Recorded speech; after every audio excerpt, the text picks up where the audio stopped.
Friends, welcome back to my channel. आज मैं आप लोगों से डिस्कस करने वाली हूँ मेंटल हेल्थ नर्सिंग की बहुत ही important topic and very first topic, mental health की definition, characteristic of mentally healthy person and factors influencing mental health. तो सबसे पहले डेफिनेशन देखते हैं। According to Maslow's, mental health is an ability of an individual to cope with the difficulties or problems successfully and adjust to life situation accordingly. Maslow's के according mental health एक ability है, एक क्षमता है किसी भी इंडिविजुअल की, जो वो अपने डिफ़िकल्टीज़ को, अपने प्रॉब्लम्स को सक्सेसफुली टैकल कर पाए, कोप अप कर पाए उसके साथ, और अपने लाइफ पे किसी भी सिचुएशन के अकॉर्डिंग खुद को एडजस्ट कर पाए। जैसे कि अगर कोई पर्सन है, उसके लाइफ में कोई प्रॉब्लम आई, डिफ़िकल्टीज़ आई, तो उसमें एक एबिलिटी आ जाएगी कि हाँ, मुझे इस डिफ़िकल्टीज़ को, इस प्रॉब्लम को सक्सेसफुली सॉल्व करना है, टैकल करना है और फिर एडजस्ट कर जाना है, लाइफ में आगे बढ़ना है। तो हम क्या कहेंगे, वो पर्सन मेंटली हेल्दी है, उसका मेंटल हेल्थ अच्छा है। अब अकॉर्डिंग टू कार्ल मैनेजर के according, an adjustment of human beings to the world and to each other with maximum effectiveness and happiness. Karl Menninger के अकॉर्डिंग मेंटल हेल्थ एक adjustment है किसी भी ह्यूमन बींग का, पूरे वर्ल्ड के साथ और एक दूसरे के साथ, with maximum effectiveness and happiness, एकदम खुशी और इफ़ेक्टिव तरीके से अगर वो एडजस्ट कर पा रहा है पूरे वर्ल्ड में और एक दूसरे के साथ, तो उसी को कहेंगे मेंटल हेल्थ। कार्ल मैनेजर उसी को मेंटल हेल्थ को डिफ़ाइन किए थे इस तरीके से। अब हम लोग देखते हैं characteristics of mentally healthy person. किसी पर्सन को देख के हम लोग कौन कौन से कैरेक्टरिस्टिक्स ऐसा देखेंगे जो हमें लगेगा कि ये पर्सन मेंटली हेल्दी है। तो यहाँ पर 9 पॉइंट दिए हुए हैं, बारी बारी से डिस्कस करते हैं। Following are some characteristics of mentally healthy individual. First point है, he has an ability to make adjustment. Mentally healthy person में एबिलिटी होगी, क्षमता होगी एडजस्टमेंट करने की। जैसे कोई सिचुएशन आ जाएगा तो वो पैनिक नहीं करेगा कि अब क्या करें, आगे अब क्या होगा। वो एडजस्टमेंट करने जानेगा कि हाँ, अब ऐसा हो गया तो अब ऐसे करेंगे। सेकेंड पॉइंट है, he has a sense of personal worth. उसका खुद का वर्थ वो समझेगा, उसका सेंस रखेगा, खुद की वैल्यू जानेगा। थर्ड पॉइंट है, he solves his problems largely by his own efforts and makes his own decision. Third point में ये अपना प्रॉब्लम्स को बहुत ही ज़्यादा इफ़ेक्टिव तरीके से खुद का डिसीजन से सॉल्व करेगा। फोर्थ पॉइंट है, he has ability to meet demand of life. वो अपने लाइफ के डिमांड को पूरा करेगा। फिफ्थ पॉइंट है, he knows his strength and weakness and also knows how to channelize them to achieve a satisfactory mental status. Mentally healthy individual को अपनी strength पता होगी, अपनी वीकनेस पता होगी और अपने स्ट्रेंथ और वीकनेस को चैनलाइज करने जानेगा, उसे यूज करने जानेगा to achieve a satisfactory mental status. अपने पीसफुल लाइफ को अचीव करने के लिए वो अपने मेंटल स्टेटस को सेटिस्फाई करेगा अपने स्ट्रेंथ और वीकनेस को चैनलाइज करके। ये मेंटली हेल्दी इंडिविजुअल ही कर सकता है। सिक्स पॉइंट है, he has sense of responsibility. उसके पास अपनी रिस्पॉन्सिबिलिटी की सेंस होगी कि एज ए पर्सन उसे क्या करना है अपने लाइफ में, किसके लिए क्या करना है। सेवेंथ पॉइंट है, he lives in reality rather than fantasy. वो रियलिटी में जिएगा, हवा में नहीं जिएगा कि हम ये कर लेंगे, वो कर लेंगे। असंभव चीज़ को संभव बनाने जैसी कोई बात नहीं करेगा, रियलिटी में जिएगा। 8 पॉइंट है, he maintain satisfying relationship with others. ये दूसरों के साथ अपने रिलेशनशिप को मेंटेन करके रखेगा, सेटिस्फैक्ट्री रिलेशनशिप रखेगा। 9 पॉइंट है, he lives a well balance life of work, rest and recreation. वो अपने लाइफ को बैलेंस करके रखेगा, चाहे वो वर्क हो, रेस्ट हो, रिक्रिएशन हो। रिक्रिएशन में कोई भी एक्टिविटी जिसे वो करना पसंद करता हो या करता हो, उसे बैलेंस करके रखेगा और वर्क भी करेगा, रेस्ट भी करेगा। तो ये थे 9 पॉइंट। अब कैरेक्टरिस्टिक्स के बाद हम लोग डिस्कस करते हैं फैक्टर्स इन्फ्लुएंसिंग मेंटल हेल्थ। कौन कौन से फैक्टर्स हैं जो मेंटल हेल्थ को इन्फ्लुएंस करते हैं। फर्स्ट फैक्टर है हेरिडिटी।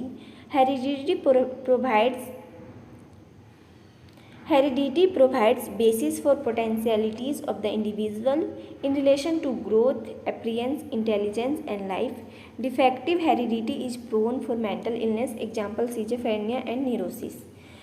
यहाँ बोल रहा है कि किसी भी इंडिविजुअल की क्या पोटेंशियलिटीज़ होगी, ये कौन प्रोवाइड करता है, हेरिडिटी प्रोवाइड करता है। चाहे वो ग्रोथ का बात हो, अपीयरेंस की बात हो, इंटेलिजेंस की बात हो, या लाइफ का उसका कोई भी पहलू का बात हो, उसमें हेरिडिटी का बहुत रोल होता है, क्योंकि हेरिडिटी ही डिसाइड करता है कि किसी भी इंडिविजुअल का ग्रोथ कैसा होगा, अपीयरेंस कैसा होगा, फिर वो कैसा फील करेगा। ये मेंटल हेल्थ से जुड़ा हुआ है। और अगर इन केस अगर उसका डिफेक्टिव हेरिडिटी उसमें आ गया तो उसका वो मेंटल इलनेस का शिकार हो सकता है। जैसे कि बहुत सारे मेंटल डिसऑर्डर हैं, जैसे कि सिजोफ्रेनिया एंड न्यूरोसिस, ये सब हेरिडिटी के कारण होता है। अब हम लोग सेकेंड फैक्टर देखते हैं, physical factors. An individual with good physical health enjoys his life with intellectual alertness and possesses desire to live, to achieve and to be happy।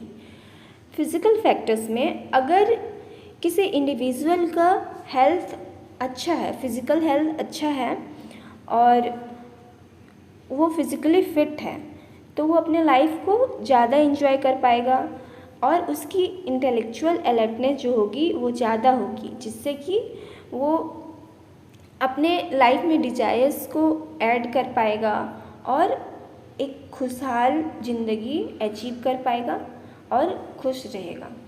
Good physical health is needed to have positive mental health. अगर physical health अच्छा है, एक अच्छी physical health positive mental health के लिए बहुत ज़रूरी होती है।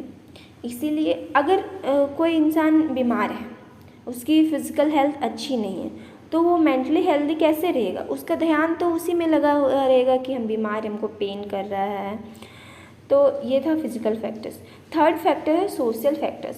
Good working conditions, satisfying working relationship promote sound mental health. Pathological social situation, example anxiety, stress, urbanization, economic security etcetera may result in deviation from mental health. अब social factors कैसे influence कर रहा है मेंटल हेल्थ को। एक अच्छा working condition और एक satisfactory working relationship mental health को प्रमोट करता है, क्योंकि इंसान अपनी ज़िंदगी में क्या करता है, काम करता है और जीता है, क्योंकि ज़िंदगी में आगे बढ़ने के लिए काम करना ज़रूरी है।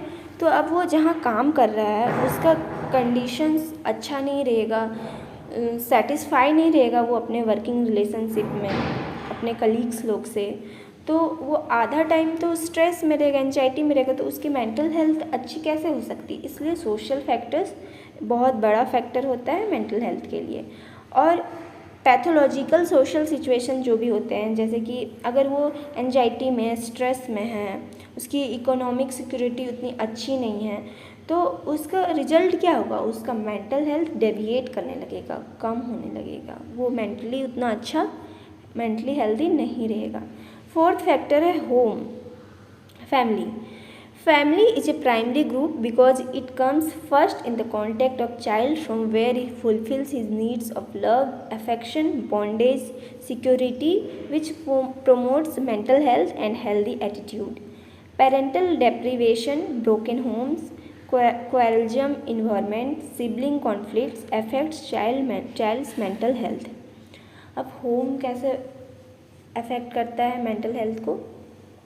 किसी भी अगर कोई बेबी होता है तो फैमिली ही वो प्राइमरी ग्रुप है जो वो अपने फैमिली के कांटेक्ट में जाता है आफ्टर बर्थ, और फैमिली से ही उससे प्यार मिलता है, अफेक्शन मिलता है, बॉन्डिंग होती है, सिक्योरिटी होता है कि मेरे पीछे मेरी फैमिली है। तो ये सबसे उसका मेंटल हेल्थ क्या होता है, प्रोमोट होता है, उसमें हेल्दी एटीट्यूड आता है।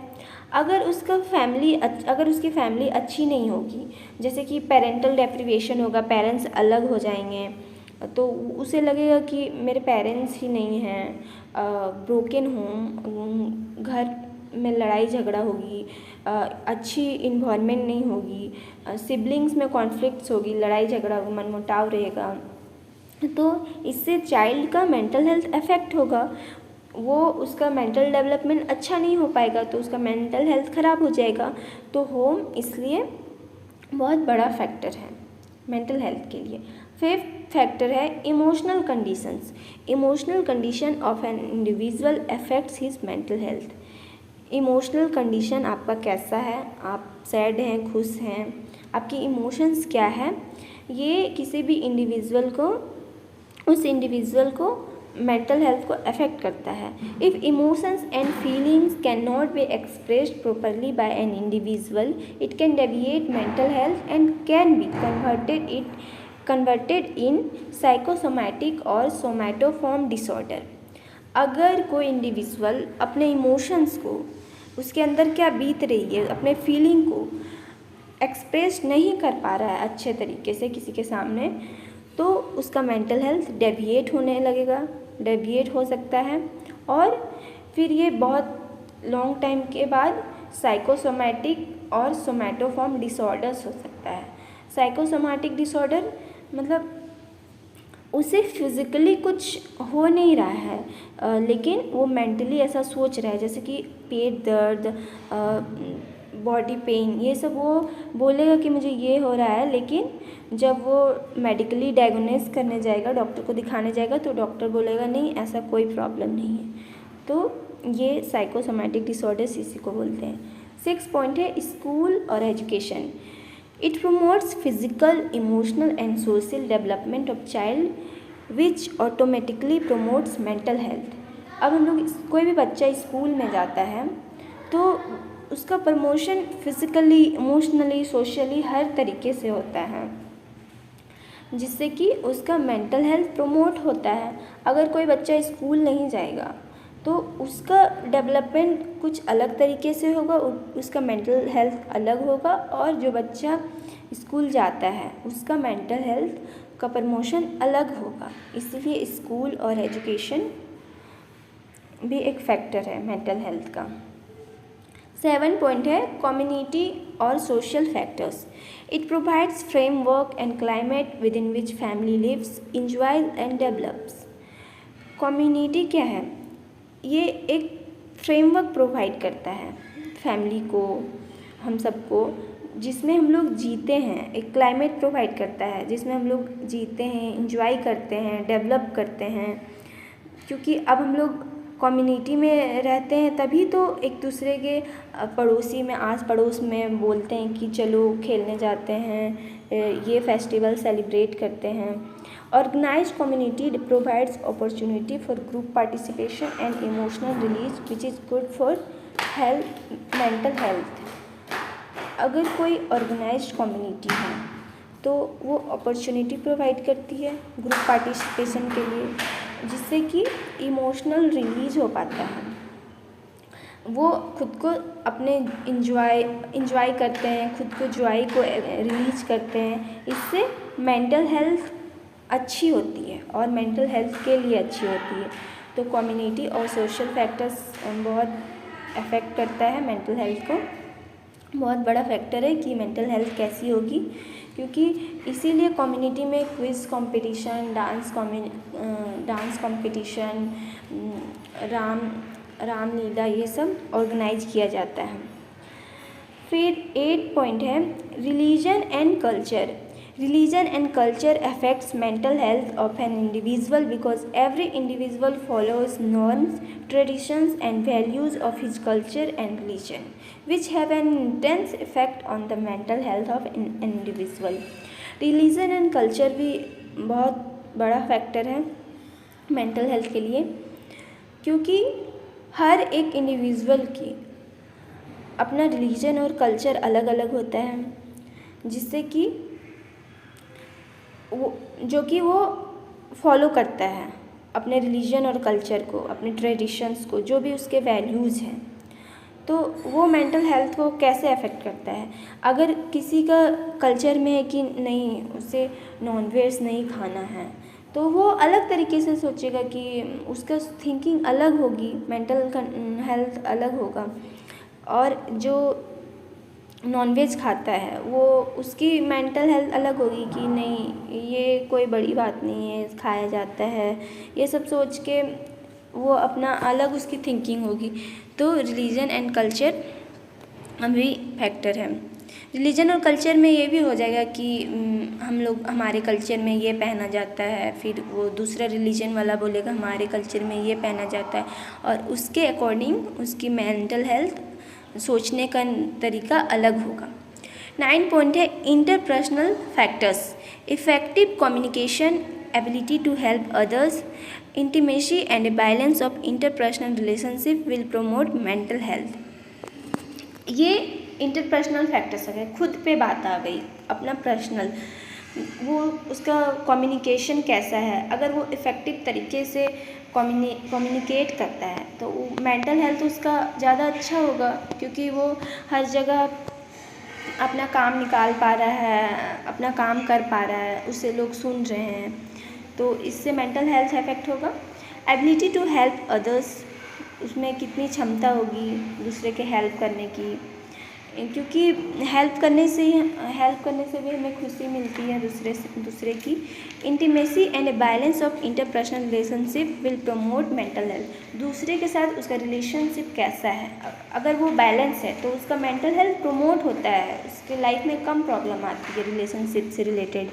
10th पॉइंट है satisfaction of basic fundamental needs, अगर फंडामेंटल नीड्स जो बेसिक फंडामेंटल नीड्स हैं वो किसी इंडिविजुअल का सेटिस्फैक्ट्री है, सेटिस्फाई हो रहा है, उसे सेटिस्फैक्शन मिल रही है, तो उसकी मेंटल हेल्थ अच्छी होगी। बेसिक नीड्स जैसे कि physical, organic, emotional, psychological, social and spiritual has to be fulfil to promote wellbeing. ये सारे फैक्टर्स, ये सारे नीड आ जाते हैं फंडामेंटल नीड में। फिज़िकल जैसे कि वो फिज़िकली ठीक है कि नहीं, ऑर्गेनिक, इमोशनल वो कैसा सोच रहा है, साइकोलॉजिकली कैसा है। The satisfaction of basic needs will promote a sense of adequacy and feeling of self enhancement and ability to cope. अगर ये सब बेसिक नीड्स में किसी इंडिविजुअल को सेटिस्फैक्शन मिलती है तो उसकी जो सेंस ऑफ सेल्फ अचीवमेंट होती है वो इन्हेंस होता है, जिससे कि उसमें एडजस्टमेंट का एबिलिटी बढ़ता है। तो ये थे 10 पॉइंट, सारे पॉइंट हमने बारी बारी से डिस्कस कर लिया। Okay friends, thanks for watching. अगर आप लोगों को कोई भी क्वेरी होगी, कोई भी डाउट होगा तो प्लीज़ आप कमेंट सेक्शन में पूछिए, मैं ज़्यादा से ज़्यादा आपके डाउट्स को क्लियर करूँगी। तो मिलते हैं नेक्स्ट टॉपिक में जल्दी।